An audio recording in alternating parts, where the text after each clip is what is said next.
Hello, hello everyone, and welcome back to Kentucky Garden Gal. I'm Nancy. I am in South Central Kentucky, which is a Zone 7, and today we're going to be working on planting my fall garden. Now, I'll step aside and show you where we are. This is actually 4 raised beds that I have. This building um, it's facing north, so these containers have the protection of the north wind. They're getting the south sun, and I'm in a little area where my neighbor has a back fence, and then I have these 2 buildings on each end. So this is a very protected area, and I can also cover these containers with frost cloth, and I can really get a lot of production out of this small area. Now, many of you may remember that I put these in the beginning of this year, 2023, and I didn't have them ready for the summer garden, but I knew I would for the fall. What I did, I put bales of straw, 2 bales of straw in each container, and then I started filling it with compost. Well, what happens is the straw breaks down, and so it starts to settle. The first thing I'm going to do, I have compost here that I am going to finish getting these containers filled back up so that the soil level is to the top. And what I'm going to do, let me turn around and I can show you as we're walking. So you can see what I'm talking about as far as the soil level. The indentation that you see right there is in between the 2 bales of straw. So I will go get my compost. I will fill this completely up. Now, I had planted marigolds in here. The only thing that came up was this tiny one right here. I had a tomato in there that just looked horrible. I pulled that last night, and I had planted the back with some nasturtiums. I've had 1 come up. Now, nasturtiums do not like to be moved, so what I'm going to do is leave it right there, but I'm going to take this out, and then show you what I'm planting today. I have spinach, radish, kale, and lettuce. So when you are planting your fall garden, the most important thing that you can figure out is when the first frost date is for your area. And then the things that you plant, you want to make sure they have enough time to mature before the first frost date. So our first frost date is no earlier than October the 15th. Today is August the 20th. Now I will show you, I planted these pumpkins, which they're doing pretty good.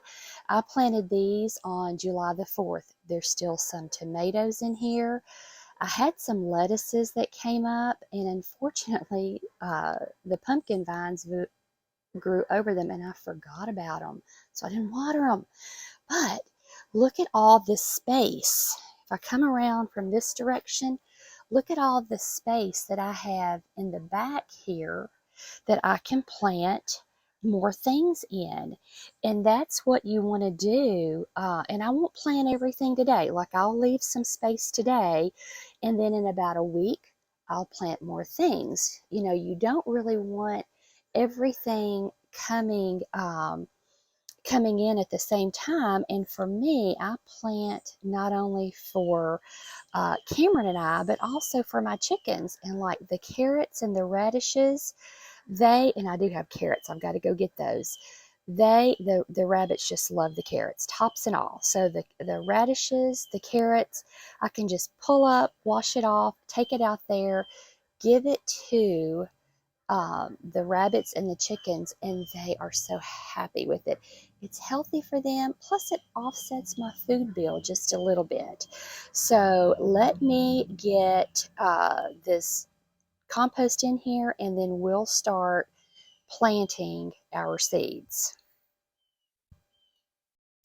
Okay, so I have gotten more compost put in these containers, and I went ahead and watered it in really good.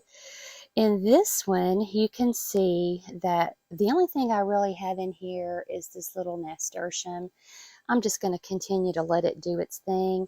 These pots of rudbeckia and cleum that I have in the center here, I'm basically pulling those out in just a couple of months and taking those to the farm to plant them up there. But here's what I'm going to do. This is my spinach seed, and this is maybe a third of what I had in that bag. So I am just going to sprinkle this very lightly over here, just with my hand, sort of like that. And then I'm not going to do it right now because my hand will be all dirty. But once I get everything sown, I will take my hand and I will just press it down in the soil. And the most important thing that I need to do after that is I need to water. I need to come out and I need to water morning and early afternoon, because I do not want this soil to dry out to the point that my seeds won't germinate. Now, I also don't want to drown them. So you just have to figure out where that fine line is. But let's go ahead, and we have some room back behind in the other planters, and we'll do some kale next. And I wanted to tell you, I'm not going to plant carrots today. I'll probably come back and plant them right there, but I need some sand. I need some sand where I'm going to be planting my carrots, because they really like loose soil, and I don't have any sand on hand, so I'll have to wait until I have my sand to plant my carrots. So now it's time to plant our kale, and again, they're tiny, tiny seeds. I took maybe a third out of that package. And I can feel these in my fingers. You may not even be able to see when I drop them, but I'm just going to sow them thinly back here, because kale does get pretty big. And then in another week, I'll come out. For the next 3 weeks, I will be sowing things, the rest of these seeds in this container, but I don't want to do it all at once because I want my harvest to come in at different times. So now it's time for us to plant our radishes.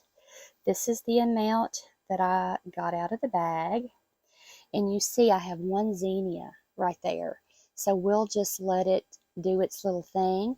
And what we're going to do is we're just going to spread our radishes around in here. We don't want to get them too thick. That way they will grow better if they're not right up against each other.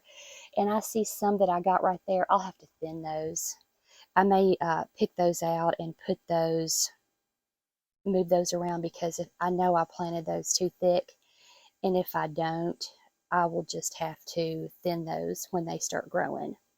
So let's get our lettuce in next. So now it's time to plant our lettuce. This looks like it's Paris Island. So again, I'm just planting a small amount of seeds, but I'll just sort of reach over here. And it's so funny. It looks like there's one marigold and one nasturtium over there. But we are going to thinly, thinly, thinly plant this. So I'm going to go and slip on a gardening glove. I will come back and I will just gently press these seeds down into the soil, and then I'll water them again. Now you may be wondering, okay, what about our things like our broccoli and our cauliflower and our cabbage? It's a little too hot for those where we are, but go ahead and start them indoors so that you can just transplant them outside. And I wanted to show you, I always talk about the importance of having good soil in my videos. And for gardening for over 30 years, that is one thing that I have learned, is that your soil health matters. And I'm getting ready to put in a rose garden, and I want to show you what the soil looks like. So let's run up to the front of the house. So this is where my roses are going to go. And you probably have seen this in other videos, and you've seen what an absolute mess it is. I'll put a picture up on the screen of the roses that I've ordered for this area. But look at the soil.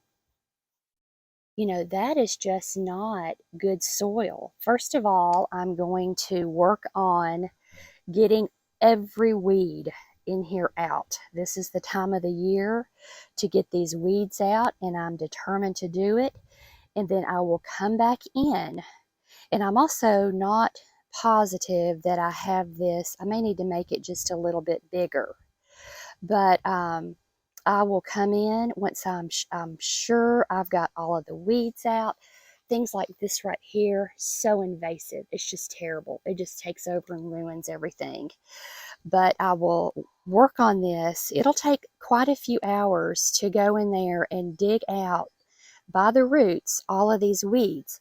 I'll come in and I will bring my compost, and I will work this in. And my roses are set to be here around the first week of September. So hopefully by then I will have this spot ready. But yeah, this soil is nowhere near good enough to be able to put the roses that I've ordered in here. And I'll also show you what I use when I plant my roses. I'll show you the two things that I have to put in the hole with the roses to give them the best chance of making a go at it. This is the two things that I was telling you about earlier. So when I get ready to put my roses in the ground, I will mix, and I have some more of this. I looked for rose tone, but Walmart was out of it. However, look, their things are on sale. So now is a great time to go and pick up. And I wasn't familiar with this. I only got one bag. I'm going to go back and see if I can find some more, because I think this is going to be really good with the roses. But what I'll do, I'll mix these two things together. And then when I go to put my potted roses in the hole, I'll put some of this in the bottom of the hole. And I wanted to show you, I actually have the tree that we took out up front. I have a yellow bird magnolia. I'll probably put it a little bit closer to the front, but this is going to take the place of that tree, and I will put a photo up on the screen so that you can see what this is. I found this on Etsy. I had been looking for this tree everywhere. I think I paid around $15 for it. It was bare root. So what they suggested is upplant it, and it's best to plant these in the springtime. So I will actually take this inside and I'll baby it, and then this spring I'll plant this. But yeah, that was sort of a hard tree to find. But I hope that you have enjoyed this video. I hope you are learning along with me. As I say all the time, I'm a trial and error gardener. And if something doesn't work, I try something else. But I just keep on until I do have success. But I appreciate everyone who watches these videos. I appreciate your comments, your likes, hitting the notification bell. And we will see you Wednesday with the Walkabout Wednesday. Have a good week.